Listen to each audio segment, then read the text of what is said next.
DIY home decoration and gifts. So, yan yung natira kanina sa bottle, plastic bottle. So, kinat niya ulit sa kalahati. Kinuha lang niya yung nasa gitna. Then, tinupi-tupi lang. After, gagawin niya dyan is heart shape. Then, pagkatapos niyang ma-shape, kukuha siya ng cartoon na kinat niya kanina ng heart shape. No? After, didikitan niya ng pink or nakadepende sa inyo kung ano yung ilalagay niyo siya kasi baka mahilig ito sa pink. So, nakadepende rin sa inyo kung ano yung ilalagay niyo.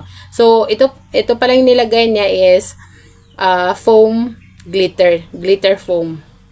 Ayan, ilalagay niya. Then, dalawa yung ginawa niya para sa taas and sa baba. So, ang ganda, no?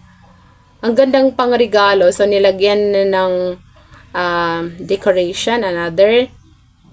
Ang gandang panregalo lalo sa birthday. Halimbawa, pag birthday ng bata, pwedeng ang ilagay chocolate or mga laruan. So, dito, pwede natin palitan yan ng chocolate or laruan. So, yan, napakaganda.